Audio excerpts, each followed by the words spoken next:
What's going on, everyone? So last night we had on full display Colin Sexton and Walker Kessler, and I mean, technically, Colin Sexton beat the Lakers last night. Thank you, Will Hardy, for just making that blunder, because if he did it, the Lakers may have lost that game. There still would have been like a second and some change, so, maybe we end up winning that game, but the way LeBron was shooting threes, Connect was having an off night, right? The way that guys were playing, period. Right? Your best three-point shooter that night was Anthony Davis, right? So maybe he's taking the game winner. But nonetheless, right? Like, it was one of those games where you're glad you squeaked out that win. That was a game that you probably should have lost. But, hey, take the win. Not going to complain about the win. It wasn't pretty. Got a back-to-back against the Minnesota Timberwolves. But, again, Walker Kessler as well as Colin Sexton are two guys that would love to have on the Lakers.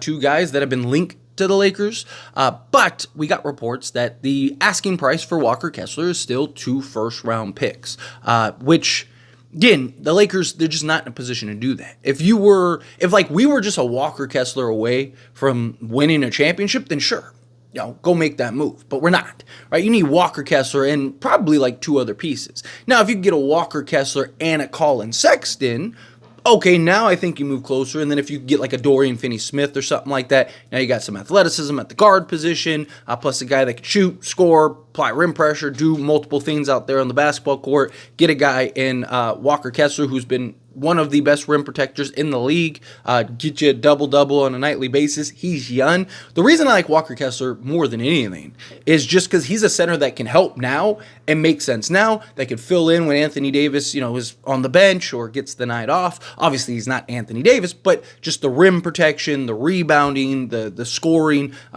He's not this like super skilled yet, but he has shown the ability to do multiple things, even stretch the floor slightly. And he is so young that you basically would have him for the next 10 years, right? You basically have your center position locked up for now in the future. And then even when LeBron, rides off into the sunset, just move AD to the 4, boom, you got Kessler at the 5, and then now you're, filling in the rest, maybe going Connect at the 2. It's like, let's get like an elite point guard and a legit 3-and-D win and maybe go win some more championships, right? Like, that would be the idea. That would be the goal. Just have that kind of foundation piece going forward. So I really do like the idea. If it was a first, sure, just because of like the youth, long-term upside and projections. But if I'm the Lakers, I'd be trying not to just get Walker Kessler, and maybe you could use that as like a leverage point, right? Like, hey, you might be able to get 2 firsts from, the Knicks offered 2 firsts, but not all firsts are created equal, right? And you have Danny Ainge, who is on record saying that he believes the Lakers picks are the best picks on the market. Because he believes when LeBron and AD ride off into the sunset, which, is going to be sooner rather than later, right? Like, well, maybe, right? Especially with LeBron. But, within the next 5 years, like when these later picks would be conveyed, you're probably not going to have Anthony Davis, and you're most likely not going to have LeBron James, right? Never say never when it comes to LeBron. What's the famous tweet where it's like somebody was like, oh, at least this won't go on too much longer. It was like 10 years ago or whatever. But point is that, like, if I'm the Lakers, right, I would try to kind of go, hey, you really value our picks, right? We would be willing to take on a guy like a Colin Sexton and kind of clear up some cap space, right? Because you have Lauri Markkanen. Like, what are you going to do? Are you going to trade him? And if so, who's paying $40 million for him? You're probably going to need to keep him and kind of build pieces around him, right? Wouldn't you like the cap relief? Like, that has value in it. Because, again, you could do like a D'Lo and Jalen Hood-Schifino, and boom, there you go. Right? So you basically clear Kessler's money, who's going to be due for a new extension, and you clear your contract on Colin Sexton, which has another year. Right? So you basically clear, $20+ million off your books, so that way you can kind of retool. You're in the Cooper flag race, right? You're going to need to unload some of these big men anyway. Yeah, you could go get 2 firsts from the Knicks or something like that, but they're not going to be able to take off the salary relief. Right? And they're looking to trade Clarkson and all these other guys. There's thoughts that like the Jazz would prefer that the Lakers take Jordan Clarkson. If it gets me Kessler, I probably would do it, but I'm not high on Clarkson. right? Like Clarkson for a bench role, yeah, it makes some sense. Gives you some athleticism, right? Gives you a guy that was once a sixth man and could give you some scoring. My problem with Jordan Clarkson is he's just so inefficient. The guy is one of the most inefficient scorers there are. And we already have enough of that right now. We already have enough of that inconsistency and inefficiency that it's the last thing we kind of need. Where at least Colin Sexton, yeah, he can be kind of inconsistent at times, but the athleticism, point of attack, right? Just you can do different things and have different looks, and his upside's just higher. He's also still very young, so there's room for growth and potential, right? Where Jordan Clarkson's 31, I believe, off the top of my head. So again, if you can convince them, and he makes like $4 million more, so it's like, hey, Colin Sexton does, so it's like, hey, we're clearing some extra money off the books, and supposedly Utah was and is interested in a Jalen Hood-Schifino, so it's kind of like, hey, you could use the rest of this time to kind of get a look at Schifino and see if he's a guy that you want to keep, or if it doesn't work and you want to let him walk, you can let him walk and you clear off salary. I think you kind of come from a different negotiation standpoint than most of these other teams, right? Because most of these other teams, they're not looking to take on a Colin Sexton or anything like that. I would love to get John Collins if he wasn't making the money he's making, like making like $30 million a year by the time his contract's up. Like if he was like $18 million, right? If he was like Colin Sexton's contract, I would actually be like, go get, even if he was like 4 more years, right? Like $18 million a year, right? Like even if it was like a brand fresh contract, it was like $18 million. I'd be like, go get John Collins because he's athletic. He play rim pressure, he can shoot 3-ball, right? Like he kind of is what we'd be looking at as a type of player to just kind of come in and solidify some athleticism. But he's just way overpaid. And also, I really like John. Like I thought John Collins got the poo-poo into the stick in Atlanta, like for whatever, like from the moment they got him, they were like trying to trade him, and he was like a 28-5 guy or something crazy like that. Right, the guy was like very good, and like every year he was like really good. And then he had that stretch where he was still good, but he was like bad by like his standards, and it was like, yeah, you keep trying to get rid of this guy for like whatever reason. Like I just think that they just like shot his confidence, and he's looked better with it, Utah.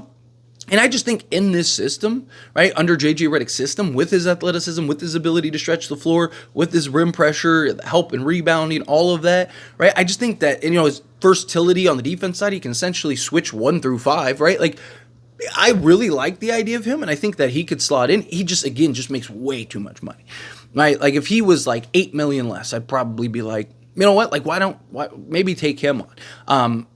So my hope is that you can kind of convince, like, Utah, like, hey, we'll take on some salary, right? We'll take on some pieces. Otherwise, I think, if you can go get, like, a Zach LaVine, Dorian Finney-Smith, and then, give up, like, a first and a pick swap or something like that for Kessler, right? Like, if they just come down slightly, sure. Or if, like, you could, the problem is, like, giving up 2 firsts. Like, you could argue, like, if you get Dorian Finney-Smith for some seconds and you could get, like, LaVine for basically salary swaps, then at that point, who cares? Because you kind of traded both seconds for all 3. But I just don't think Kessler, because there are questions about Kessler. They get rim protection, he's great, but, like, in the modern NBA, does he get played off the floor when you need some offense and stuff like that, right? Like, it's the question of, like, like, I think he's ideal with this team, but what about after LeBron and AD and all that stuff, right? Like, there's still questions. Like, he's a project is what I'm getting at, right? Like, he still needs to learn and grow and develop. Luckily, he's young enough to do that. But he's, I think, the biggest impact, especially bang for your buck in long-term production. I think he's definitely worth a first. Right? I just think it depends on what else you get and what else you can get. Right? Because, like, let's say you could get Dorian Finney-Smith for, like, 2 seconds. Right? And, like, let's say you get, I don't know, a Bruce Brown for another 2 seconds. Right? Something like that. Right? Just for sample sake. And then if you were to give up both firsts for Kessler, yeah, you could be like, well, we gave up both firsts and 4 seconds, but you got Bruce Brown, Dorian Finney-Smith, and Walker Kessler. And, like, yeah, you solved your point of attack at the guard position. You solved, your 3 and D. You solved, your center. But are those three combined enough to really take you over the top for the Lakers? Maybe. All right, like I really do like the idea of Bruce Brown if he's healthy, right? Like just his versatility to defend essentially 1 through 4 on most nights, and being that slasher, being that initiator, being that guy defensively, and give you some athleticism that you need. And then a Dorian Finney-Smith, obviously 3-and-D guy, but it's just all these asking prices are insane, right? So to me, if you're the Lakers, you just got to be patient. Right, like again, you could justify. I know a lot of people are kind of like, hey, give up the 2 firsts for Kessler, especially if you can get a Zach LaVine. Like a lot of people are coming on the Zach LaVine train with me, but you get these people that are like, oh yeah, if you get Zach LaVine, like give up. Well, at that point, who cares? Give up both firsts for Walker Kessler, and like I do get that in an extent, right? Because it's like, okay, technically you're trading Zach LaVine or 2 firsts for Zach LaVine and Kessler, so it's like sure. I don't know if you can get over the top. I don't really care. Right, like LaVine, Kessler, and Dorian Finney-Smith. Like if you can work it out to get those 3 guys, at that point I'm not as concerned about the assets. Right, it's like at that point it's like, I wouldn't be opposed to, like if you told me, hey, Lakers gave up both firsts and 3 seconds, and they ended up with Zach LaVine, Dorian Finney-Smith, and Walker Kessler. However that configures, even if you're giving up both firsts for Walker Kessler, like I think that's enough at that point to win a championship. And you might be thinking, like, Tyler, what's the difference between Bruce Brown and Zach LaVine? The ceiling raise, right? Like Zach LaVine gives you the athleticism, gives you defense, gives you rebounding, gives you playmaking, gives you a little bit of everything. On top of you're getting that 3-and-D win in Dorian Finney-Smith, and you're getting that backup center for now in the future. I think at that point, I just think it's the highest ceiling raise, right? So, like, in a perfect world, like, my ideal scenario would be get Zach LaVine, Dorian Finney-Smith, and then Walker Kessler.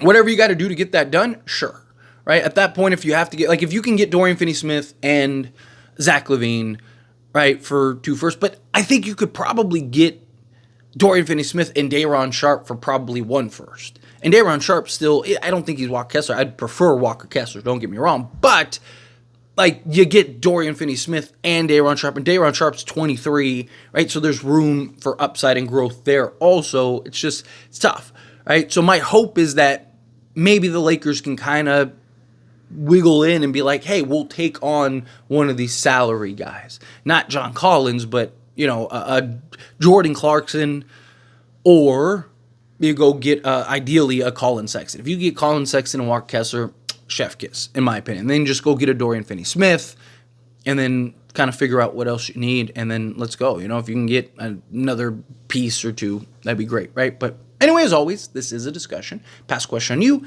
Let me know your thoughts and opinions down in the comments below. What do you think? How do you feel? What are your thoughts? Do you think, like, hey, give up the 2 firsts for Walker Kessler? Do you think, like, no, don't give up the 2 firsts for Walker Kessler? Do you think, like, if you can get Zach LaVine, Dorian Finney-Smith, and not give up a first, and then you have to give up 2 firsts for Walker Kessler, then sure, at that point, because you can kind of justify as, like, yeah, we gave up both firsts, but it's as a package rather than just, like, Walker Kessler. I just don't think Walker Kessler by himself puts us over the top. I really like Walker Kessler, but I don't think that's enough, like, oh, now the Lakers are the best team in the league, right? But anyway, again, I feel whatever your thoughts are. Let me know down in the comments below.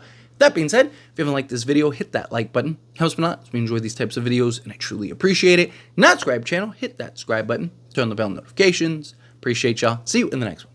Thank you.